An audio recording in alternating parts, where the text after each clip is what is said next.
Fokus teman-teman. Perhatikan di sini.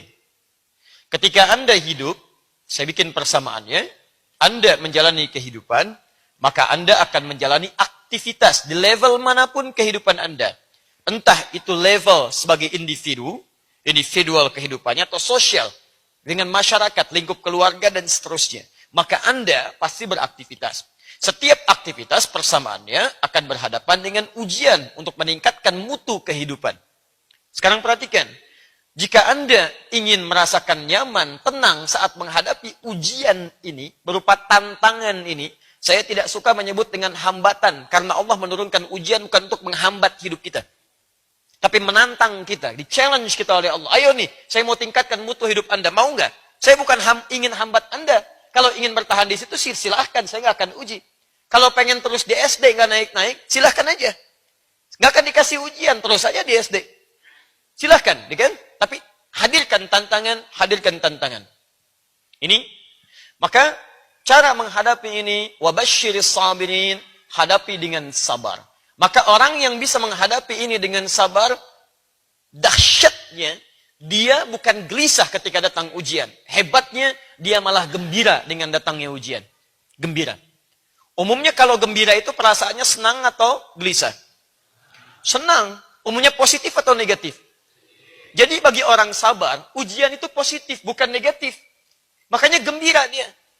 Sekarang cek teman-teman sekalian. Berapa kali kegembiraan hadir ketika Allah hadirkan ujian dalam kehidupan Anda? Pernah nggak punya perasaan gembira ketika sandal Anda hilang di masjid?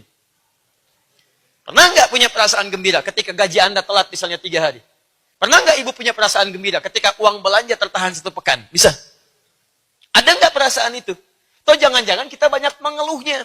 Padahal ketika Allah menguji, lihat persamaan Qur'annya. Mustahil Allah uji pada hamba yang tidak sanggup menjalani ujian itu. Quran surah kedua, ayat 286. La yukallifullahu nafsan illa wus'aha. Perhatikan persamaannya. Makanya Anda turunkan beberapa turunan Qur'annya, supaya bisa kita pelajari dan terapkan dalam kehidupan. La yukallifullahu nafsan illa wus'aha. Allah tidak mungkin memberikan ujian di luar batas kemampuan yang diuji itu. Jadi kalau Anda diberikan ujian oleh Allah, itu artinya Anda mampu mengatasinya. Karena Allah tidak akan mungkin menurunkan ujian pada yang tidak mampu. Silahkan cek, mau ujian ringan, Anda mampu. Alhamdulillah. Anda ujian berat, pasti mampu. Sangat berat, Anda mampu. Jadi kalau Anda mendapatkan ujian sampai malam ini, misal, Anda punya masalahnya berat, luar biasa. Itu tandanya, cuman Anda yang mampu di sini. Yang lain tidak mampu. Makanya yang lain tidak diuji. Cuman Anda. Tidak diberikan pada Adi Hidayat. Tidak diberikan pada si fulan. Tapi pada Anda. Karena Anda yang dianggap mampu. Allah yakin dengan Anda. Kenapa Anda tidak yakin dengan diri sendiri? Makanya ketika seseorang dipercaya oleh Allah, dia akan bahagia. Anda dipercaya oleh ustaz saja, gembiranya luar biasa. Kenapa Anda tidak gembira ketika dipercaya oleh Allah Subhanahu wa Ta'ala? Kita nggak usah mengeluh. Ya Allah, kok saya? Why me? Why not? Kata Allah. Kenapa tidak? Ya? Jelas ya? Ini konsepnya teman-teman sekalian. Di sekarang kalau dapat ujian, bahagia atau tidak? Luar biasa. Alhamdulillah. Alhamdulillah ya. Jangan mengeluh yang di luar. Kalau suasana dinginnya beda dengan yang di dalam. Ya kan? Tapi belum selesai bahasan kita. Jangan mengeluh kalau ada persoalan. Cari solusinya. Bagaimana caranya bisa bahagia? Karena tidak setiap orang yang diuji bisa bahagia. Rumusnya, jadi orang sabar. Nah sekarang, saya mau turunkan dulu sebelum bahas tentang sabar. Karena ini belum dijelaskan seperti apa kita harus sabar. Ustaz, saya sabar Ustaz. Sabar. Tapi menangis gitu. Tapi tidak terlihat karena kebahagiaan dalam dirinya. Ya.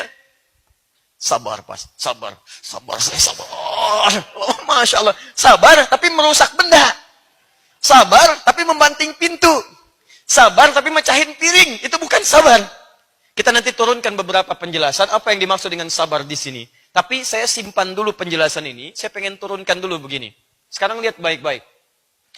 Allah turunkan dulu keterangan pada kita. Kenapa Anda mesti sabar? Menjalani aktivitas ini. Apa manfaat dari sabar? Apa keutamaannya? Nanti kita kaitkan dengan Al-Quran. Baru kita bahas di akhir bagaimana cara sabar itu. Perhatikan baik-baik. Ketika Anda sabar, dalam menghadapi tantangan kehidupan, teman-teman sekalian, Maka ternyata disebutkan oleh Al-Quran, kenapa orang sabar ini begitu gembira? Karena dia tahu sabar itu bisa mendekatkan seseorang dengan Allah Subhanahu wa taala. Buka Quran surah kedua Al-Baqarah ayat 153. Paling kanan sebelah bawah. Ya ayyuhalladzina amanu ista'inu bis-sabri was-shalah. Innallaha ma'as sabirin. Perhatikan baik-baik. Kalau Anda kembalikan ke sini, wabasyiris sabirin, as-sabirin. Berikan kabar gembira pada orang-orang sabar, as-sabirin. Di ayat ini, innallaha ma'as sabirin. Sungguh Allah bersama orang-orang sabar. Ma'a di sini ma'iyah, dekat artinya. Allah dekat dengan orang-orang sabar. Dekat dengan Allah. Masya Allah. Maaf. Sini. Seorang pimpinan mau dekat dengan atasan? Mau. Seorang ibu mau dekat dengan anaknya? Mau. Baik. Mohon maaf. Jamaah umumnya ingin dekat dengan panutannya, dengan ustadznya, kiainya, habibnya, dan sebagainya. Pertanyaan saya, jika dunia saja dikejar dengan kedekatannya, siapa yang tidak ingin dekat dengan Allah Subhanahu wa taala? Saya tanya pada Anda, boleh angkat tangan. Siapa yang tidak ingin dekat dengan Allah? Boleh angkat tangannya. Dan saya suruh pulang. Karena mustahil Anda datang ke sini kecuali Anda ingin mendekat kepada Allah. Itu yang membuat Anda hadir di sini. Saya tidak pernah mengundang Anda karena saya umum tidak kenal Anda. Dan siapa Adi Hidayat di sini? Tidak, ini rumah Allah, bukan rumah Adi Hidayat. Siapa yang bisa meringankan langkah Anda sehingga Anda bisa menepikan aktivitas di malam hari ini? Anda bisa memilih untuk istirahat. Anda bisa memilih untuk refreshing. Kenapa Anda tinggalkan itu semua? Kalau bukan untuk mendekati Allah, mustahil ringan langkah Anda untuk ke sini. Sekarang perhatikan baik-baik. Jadi ketika Allah berikan ujian pada kita, dan diminta kita untuk sabar, ternyata Masya Allah, hadiah utama yang pertama adalah, hadiah utamanya, sabar ini ternyata akan mendekatkan Anda dengan Allah Subhanahu wa taala.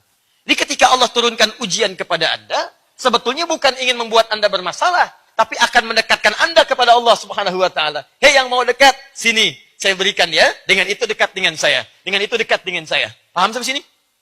Kalau setiap orang diuji paham bahwa dengan ujian dia bisa lebih dekat dengan Allah, saya kira mustahil ada orang-orang yang menolak ujian itu. Mau dekat dengan Allah? Saya buat persamaan. Dekat dengan Allah sama dengan senang ujian. Ujian sama dengan masalah. Orang yang senang ingin dekat dengan Allah berarti dia senang dengan masalah.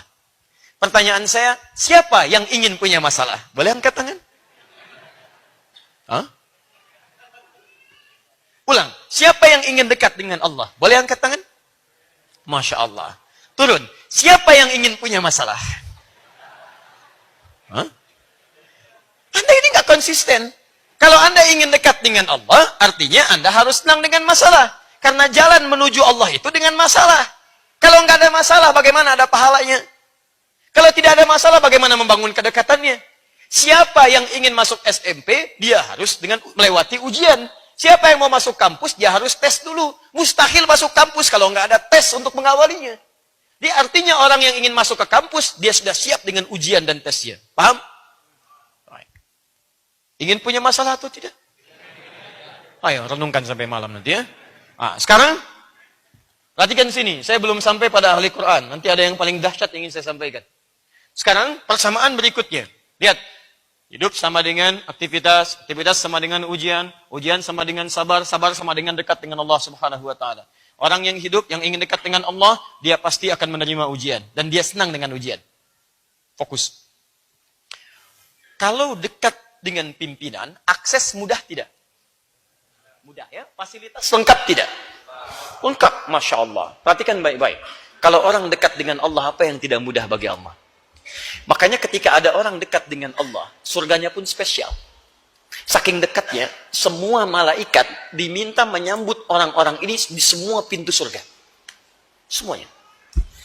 Dan hebatnya, orang yang lulus ini nanti ada yang bisa membawa bapaknya, membawa pasangannya, membawa keluarganya, anak cucunya, dirangkul untuk masuk ke dalam surga. Dan ketika masuk ke dalam surga, Allah perintahkan malaikat untuk menyambut mereka semua di setiap pintu surga. Saking dekatnya dengan Allah, semua malaikat diperintahkan. Perhatikan baik-baik. Quran surah 13. Ayat ke-24-nya. Kalau mau dibuka dari ayat 23, silahkan. Jannatu 'adnin yadkhulunaha. Ada orang-orang yang akan masuk ke dalam surga Aden. Wa man salaha min abaihim, dan dia menarik bapak-bapaknya yang saleh. Maksudnya bapak-bapaknya dia, ya, yang barangkali mohon maaf amalnya biasa-biasa tapi sering meninggalkan maksiat, tarik sama anaknya. Fokus. Wa azwajihim, pasangan-pasangannya. Nanti kita lihat amalannya apa orang ini. Jadi kalau suami narik istrinya, istri narik suaminya sepanjang tidak melakukan dosa besar. Wa dzurriyyatihim, dan anak keturunannya. Jadi ada aulad, ada dzurriyyah, itu beda. Kalau aulad itu anak langsung. Quran surah kedua Al-Baqarah ayat 233, paling kanan sebelah bawah. Seorang ibu menyusui anaknya, bahasanya aulad. Wal walidatu yurdi'na auladahunna. Ibu memberikan ASI pada anak yang baru dilahirkannya. Berikan ASI-nya. Itu aulad namanya. Tapi kalau dzurriyyah, anak Anda punya anak lagi, punya anak lagi, punya anak lagi. Sampai kehidupan berakhir, keturunan Anda ada. Dia muslim, dia beriman pada Allah, meninggalkan dosa besar. Itu bisa dirangkul. Maksud saya, ada keluarga besar, semuanya masuk ke dalam surga. Pada saat itu Allah perintahkan malaikat sambut mereka di setiap pintu surga. Perhatikan bahasa saya belum sampaikan pada Anda apa amalan keluarga besar ini. Tapi yang mau saya sampaikan, kalimat sambutan malaikat dibuka dengan kalimat, lihat ayat 24-nya. Salamun alaikum bima sobartum. Selamat, kalian bisa masuk surga karena sabar saat menjalani kehidupan di dunia itu. Sabar. Ternyata sabar itu saat Allah hadirkan di dunia lewat persoalan-persoalan hidup. Masalah itu bukan menjadikan hidup Anda bermasalah, bukan. Tapi ternyata masalah itu bisa mengantarkan Anda ke surga terbaik yang Anda bisa masuki. Siapa di antara antum yang tidak mau disambut oleh para malaikat? Siapa yang tidak ingin dekat dengan Allah? Dan ahli sabar masuk surganya spesial. Disambut semua malaikat, dikatakan salamun alaikum bima sabartum. Wal malaikatu yadkhuluna alaihim min kulli babin. Malaikat masuk kepada mereka, menyambut di setiap pintu surga. Salamun alaikum bima sabartum fa ni'ma uqbad dar. Selamat ya, bisa masuk ke sini, tempat yang paling enak dan abadi. Kalian telah sabar saat di dunia. Jadi perhatikan, fokus ke sini. Apa hubungan dengan para penghafal Al-Quran? Jika urusan dunia saja yang bisa membuat Anda lancar dalam urusan kehidupan dunia, bisa mendekatkan Anda dengan Allah, disambut di surga, maka bagaimana dengan orang-orang yang menghafal Al-Quran? Bukankah Al-Quran firman Allah? Otomatis Anda menghafal firman-Nya, artinya Anda mencoba mendekat jauh kepada Allah dibandingkan yang lainnya. Ada orang ingin dekat dengan Allah, tapi lewat dunia, cari pekerjaan yang halal, lewat rumah tangga, lewat belajar. Yang ini mendekat kepada Allah lewat kalamnya langsung, dia hafalkan kalam Allah subhanahu wa ta'ala. Jadi kalau aktivitas biasa saja butuh sabar, apalagi menghafal Quran. Paham maksudnya? Jadi kalau kita datang ke sini aja sabar, bekerja aja sabar, sekarang pencuri aja sabar, Pak. Pencuri bisa sabar. Saya sering ilustrasikan, ada 3 orang nih. Satu bosnya, yang kedua anak buahnya, yang ketiga anak baru nyuri. Sedang praktek. Tiba-tiba yang baru sedang diuji, nyuri motor. Begitu mau nyuri agak kesulitan. Bos, susah. Kata bosnya, sabar, terusin. Sabar. Orang nonton bola bisa sabar. Nunggu sampai malam.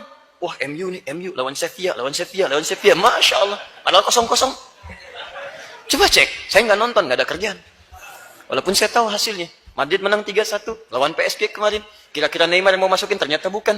Masya Allah, pertama PSG 1-0, dibalas kemudian oleh Ronaldo. Penalti sih, bolanya agak ngangkat dikit, agak aneh juga tuh. Belum lihat tenang, udah ngangkat ya. Saya tahu tapi saya nggak nonton, nggak ada kerjaan beneran. Kedua pakai dengkul ya, ketiga kemudian Marcelo, ya operan kemudian dari kiri, diterima langsung tembak. Apa saya? Tapi saya tidak nonton, nggak ada kerjaan.